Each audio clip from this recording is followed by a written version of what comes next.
Ladies and gentlemen and people of the world, tonight I stand before you as a representative of a proud civilizational state called Bharat. Some of you may know it as India, and the reason I am so proud is because today our great nation of 1.4 billion aspirations has taken on directly, arguably the world's most powerful man, the self-proclaimed leader of the free world, and a man who believes bullying is power and coercion is diplomacy. And Bharat, that is India, is taking him on in the most resolute and dignified manner. Yes, I'm talking about US President Donald J. Trump. And yes, I'm talking about his unilateral and senseless imposition of 50% tariffs on India, a nation his own country called a comprehensive global and strategic partner of the US. Now, if you look at this from an Indian perspective, even 79 years after independence, this is a stubborn foreigner trying to preach to us to do a deal with him in his nation's interest because he's in trouble, backed by hard power.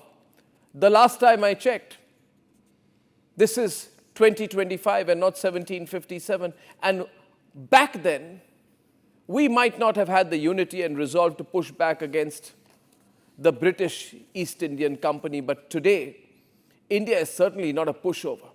After all, we are the world's fourth largest economy. We are the largest democracy on the planet. We are the third largest military power in the world. But most importantly, we are nobody's adversary. We are a nation, a proud nation and an ancient civilization, Bharat, which is endeavoring to realize a dream of becoming a developed country, but through self-development, not on the basis of the evil of subjugation of the underdeveloped.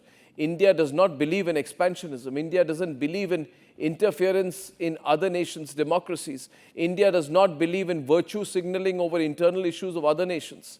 India does not indulge in predatory trade practices. India does not fund any axis of evil or terrorist organizations. We are but a nation of dignity, respect, morals, values, and deep history. And yet tonight, a man goes around everywhere hankering, pleading, cajoling, arguing for a Nobel Peace Prize with badges of deceitful claims, lies of being a peacemaker, like he did again last night in America about the India-Pakistan war. I said, what's going on with you in India? And the hatred was tremendous. Now, this has been going on for a hell of a long time. I said, call me back tomorrow, but we're not going to do any deals with you, or you're going to put tariffs on you that was so high, I don't give a damn, your head's going to spin. He doesn't know how to talk. He doesn't know how to conduct diplomacy. He doesn't know how to conduct himself. And he lies. This man thinks that strong-arming a nation like India, that has been aligned only to global good and humanity, is to be blamed for the carnage that ensues in Ukraine, while ignoring the root cause that Ukraine wanted to join a military grouping called NATO, pioneered, pushed, and encouraged by his own country, the United States of America, which is in a mess of its own making. Well, hypocrisy, thy name is the United States of America. This is not India's war. And for Trump, he would like you to believe it is Biden's war. But the reality is Donald Trump, for the rest of the world and for all reasonable people around the world, it is the USA's war. It is America's war. It is so ironic that India has to explain the fount of capitalism that is buying Russian oil and refining it for stabilization of global energy prices, and its own national interest is not to fund a war, but to fuel its own priorities. That is what the government of India is doing. Isn't that exactly what the United States has also always done? Isn't that what America is doing? Can America explain why it buys so much and has increased trade with Russia? Incidentally, when the new administration came to power, bilateral trade started to grow. It's still very symbolic. Still, we have a growth of 20%. With great hypocrisy, a so-called trade expert at the White House, Peter Navarro, says that India needs to act like a strategic partner to be treated as one. The same person gives $400 million to an irresponsible nuclear power to prime its American F-16s days ahead of them being used to defend terrorist dens and undermine Indian sovereignty through the continued illegal occupation of parts of Jammu and Kashmir. I repeat your words to you again, Mr. Navarro, this time with the right connotation. Let me say this to you, Mr. Navarro, that if the USA wants to be treated like a strategic partner by India, then the USA needs to start behaving like one. You are funding the place which was the sanctuary for Osama bin Laden. You are funding a terrorist state by doing crypto deals to benefit Trump's family, which may or may not benefit the President of the United States' own familial fortunes. You are hosting genocidal dictators for luncheons.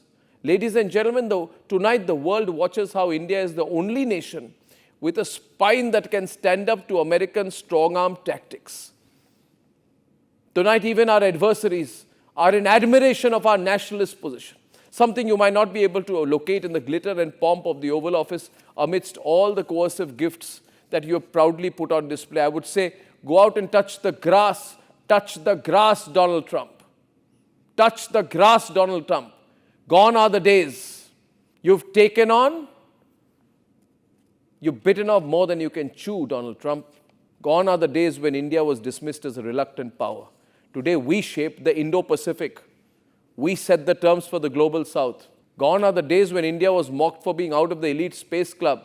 Today, we successfully launched the world's most expensive Earth monitoring satellite, jointly made with NASA.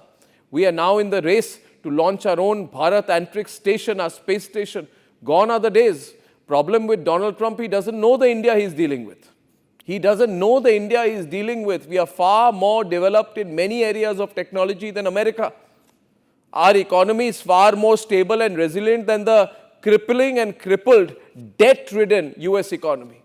Gone are the days when the world threatened us with sanctions on nuclear weapons. Today, India is the only successful global superpower that defeated a nuclear adversary with impunity, with a zero-tolerance policy to nuclear blackmail.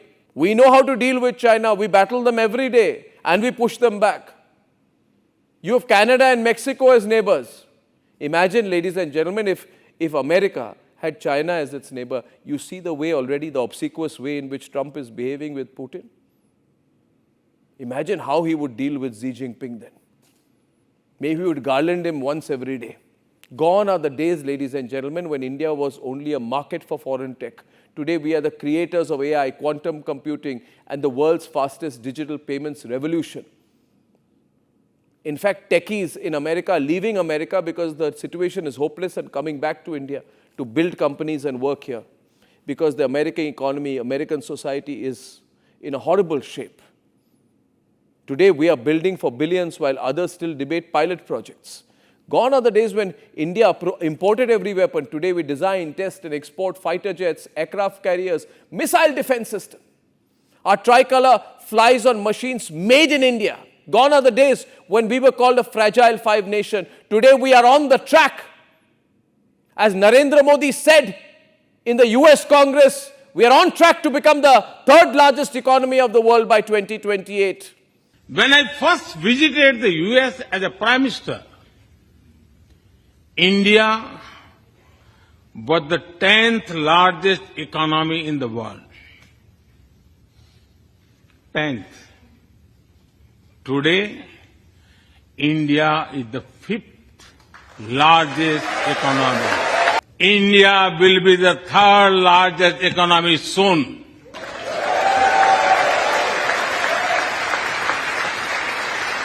Perhaps even before your term ends, Donald Trump, you made such a mistake. You know nothing about economics, geopolitics, or India's stature and position and future. Gone are the days when India was sidelined at climate summits. Today, people look down at climate summits on the United States of America, and the world looks to India's solar alliance, green hydrogen vision, energy transition roadmaps as the blueprint for the world's future. So gone are the days when India's voice was ignored at the UN. Today, it is India leading the call for UN reformation. Gone are the days when India was breaking into Western headlines as a depiction of a land of poverty, exotica, a land of famine and floods, which was also a wrong stereotype. Or sitcoms as late as the late 90s and early 2000s, reducing India to an elephant and dysfunctional toilets, or a curry-colored land where the cultish workforce worships the clueless. Just look around what the world is saying today. Just look around what the world is saying today. Look at these headlines. Today, if you're watching this in India, let me tell you, feel proud. The whole world is cheering you. People who were cynical of India are today cheering us. Financial Times, London. India holds firm as Donald Trump's punitive tariffs loom. Another headline, Narendra Modi ready to pay a heavy price as India seeks to resist Trump's tariffs. Nobody is fighting Trump like India is. Nobody is. And you know what?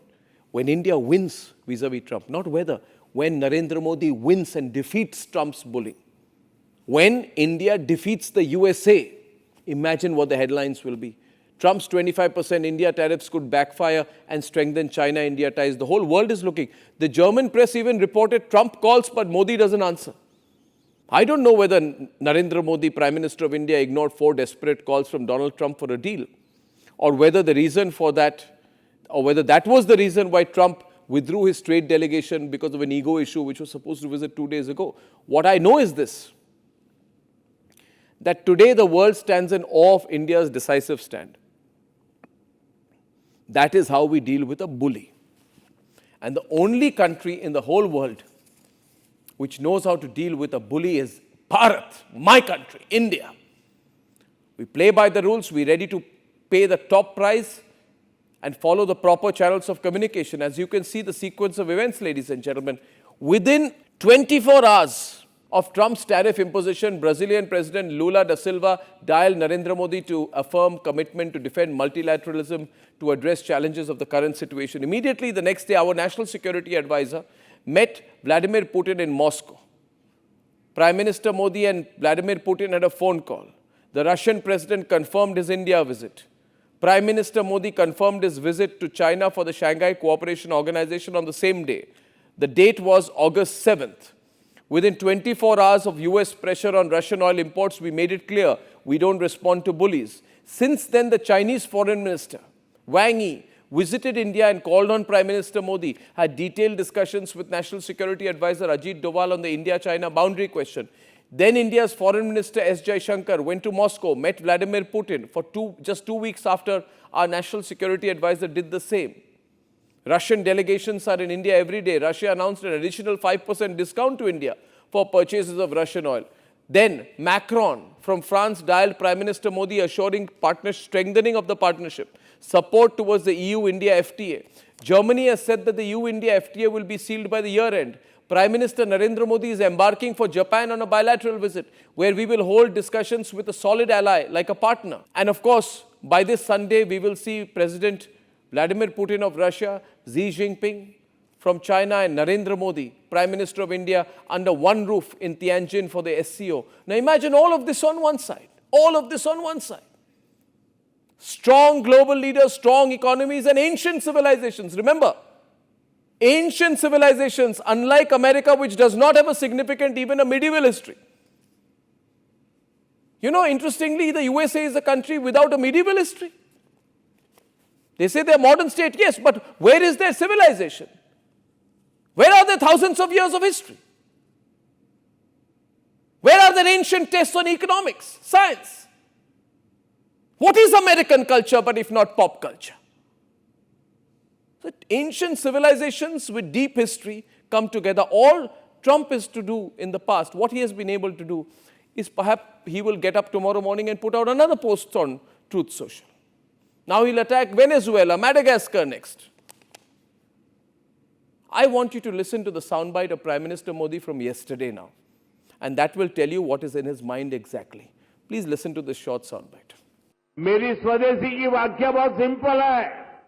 पैसा किसका लगता है उससे मुझे कोई लेना देना नहीं है. वो डॉलर है, पाउंड है, मुझे कोई लेना देना नहीं है. जो प्रोडक्शन होगा उसमें महक मेरी देश की मिट्टी की होगी, मेरी भारत मां की होगी. Complete clarity. I don't care, Narendra Modi says, where you invest from, in which currency. But you will make in India, you will produce in India. There is complete clarity with which the Indian leadership is thinking. USA is not the only export destination in the world. Someone has to tell Trump this. Modi isn't thinking of how he can compromise with Trump. I can tell you he will not compromise with Trump. Anybody who's watched Narendra Modi knows that he will do anything, he will push back with all his strength. Instead, he's planning to send an outreach program to 40 nations to boost India's textile sector, including UK, Japan, South Korea. The whole world wants to trade with India. We're an ancient trading civilization. Not with a threat, but with pride in our products, with humility, with a business-like approach, while the world attempts to decode the loud-mouthed Trump administration. It's embarrassing to have such a loud mouth as President of the USA. People are laughing behind Trump's back every day. But they've slowly realized that the storm in the silence of Prime Minister Narendra Modi. The silence is indeed deafening, but let me help out here. You see, what Prime Minister Narendra Modi won't tell you, Mr. Donald Trump, but I will say is this. India is not a stranger to your art of the deal. Problem with Donald Trump thinks he invented the idea of the deal. He's just a marketing man. Trump is a marketing man. That's what he is. He's a television, some kind of a television, fiction television, reality TV anchor who's become President of the USA. There's no difference. You know, the common thing between Zelensky and Trump is this. Both are reality TV and one is comedy, circuit television actors. And for all intents and purposes, we might have written the book on the deal. After all, we were 30% of global GDP in the 17th century. We didn't do that by imposing tariffs. We know what trade looks like even before America was conceived. And so today, when we stand up to a bully, it is not an extraordinary feat or marvel. It is the baselines on which our nation won its independence in 1947. We are nobody's lackey, proxy, or counterweight. We are the Republic of India. With the largest population in the world, 1.4 plus billion Indians. And if 34 crore Indians in 1947, 340 million Indians defeated the then mighty British Empire with non-violence. An empire which was so arrogant, they would say in London, the sun will never set on us. Who defeated the British Empire? Who gave the biggest defeat to the British Empire? Who destroyed the British Empire? Which civilization destroyed the British Empire? It was India. So India can surely weather 3.5 years of Trump's dynasty because Mr. American President, empires rise and fall, dynasties are crowned and deposed, but civilizations are built to last. So in your words, thank you, Donald Trump. I hope this reaches you. Someone puts it in your head. Thank you for your attention to this matter.